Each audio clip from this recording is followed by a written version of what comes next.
ಭಾರತಕ್ಕೆ ಹಾರ್ಮೋಜ್ ಜಲಸಂಧಿಯನ್ನ ಇರಾನ್ ಮುಕ್ತಗೊಳಿಸಿದೆ.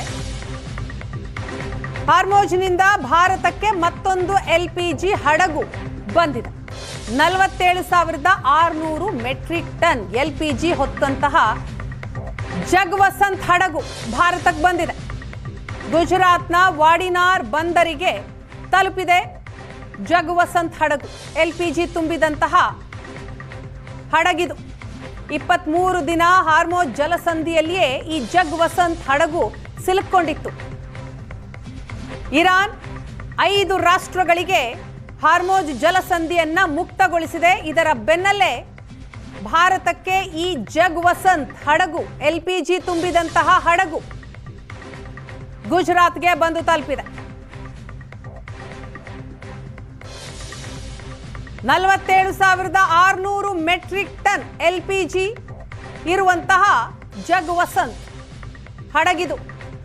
ಕಳೆದ 23-24 ದಿನದಿಂದಲೂ ಕೂಡ ಹಾರ್ಮೋಜ್ ಜಲಸಂಧಿಯಲ್ಲಿಯೇ ಸಿಲುಕೊಂಡಿತ್ತು. ಕಾರಣ ಮಧ್ಯಪ್ರಾಚ್ಯದಲ್ಲಾಗ್ತಾ ಇರೋ ಯುದ್ಧ. ಯಾವ ಹಡಗು ಕೂಡ ಜಲಸಂಧಿಯ ಮೂಲಕ ಬರ್ತಾ ಇರಲಿಲ್ಲ. ಈಗ ಭಾರತಕ್ಕೆ ಹಾರ್ಮೋಜ್ ಜಲಸಂಧಿಯನ್ನ ಇರಾನ್ ಮುಕ್ತಗೊಳಿಸೋ ಹಿನ್ನೆಲೆಯಲ್ಲಿ LPG ಹೊತ್ತ ಹಡಗು ಬಂದಿದೆ. ಭಾರತಕ್ಕೆ ಹಾರ್ಮೋಜ್ ಜಲಸಂಧಿಯನ್ನ ಇರಾನ್ ಮುಕ್ತಗೊಳಿಸಿದೆ. ಹಾರ್ಮೋಜ್ನಿಂದ ಭಾರತಕ್ಕೆ ಮತ್ತೊಂದು LPG ಹಡಗು ಬಂದಿದೆ. 47,600 ಮೆಟ್ರಿಕ್ ಟನ್ LPG ಹೊತ್ತಂತಹ ಜಗ್ವಸಂತ್ ಹಡಗು ಭಾರತಕ್ಕೆ ಬಂದಿದೆ. ಗುಜರಾತ್ನ ವಾಡಿನಾರ್ ಬಂದರಿಗೆ ತಲುಪಿದೆ ಜಗ್ವಸಂತ್ ಹಡಗು. LPG ತುಂಬಿದಂತಹ ಹಡಗಿದು.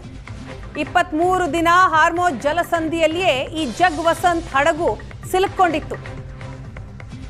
ಇರಾನ್ 5 ರಾಷ್ಟ್ರಗಳಿಗೆ ಹಾರ್ಮೋಜ್ ಜಲಸಂಧಿಯನ್ನ ಮುಕ್ತಗೊಳಿಸಿದೆ. ಇದರ ಬೆನ್ನಲ್ಲೇ ಭಾರತಕ್ಕೆ ಈ ಜಗ್ವಸಂತ್ ಹಡಗು LPG ತುಂಬಿದಂತಹ ಹಡಗು ಗುಜರಾತ್ಗೆ ಬಂದು ತಲುಪಿದೆ. 47,600 ಮೆಟ್ರಿಕ್ ಟನ್ LPG ಇರುವಂತಹ ಜಗ್ವಸಂತ್ ಹಡಗಿದು. ಕಳೆದ 23-24 ದಿನದಿಂದಲೂ ಕೂಡ ಹಾರ್ಮೋಜ್ ಜಲಸಂಧಿಯಲ್ಲಿಯೇ ಸಿಲುಕೊಂಡಿತ್ತು. ಕಾರಣ ಮಧ್ಯಪ್ರಾಚ್ಯದಲ್ಲಾಗ್ತಾ ಇರೋ ಯುದ್ಧ. ಯಾವ ಹಡಗು ಕೂಡ ಜಲಸಂಧಿಯ ಮೂಲಕ ಬರ್ತಾ ಇರಲಿಲ್ಲ. ಈಗ ಭಾರತಕ್ಕೆ ಹಾರ್ಮೋಜ್ ಜಲಸಂಧಿಯನ್ನ ಇರಾನ್ ಮುಕ್ತಗೊಳಿಸೋ ಹಿನ್ನೆಲೆಯಲ್ಲಿ LPG ಹೊತ್ತ ಹಡಗು ಬಂದಿದೆ.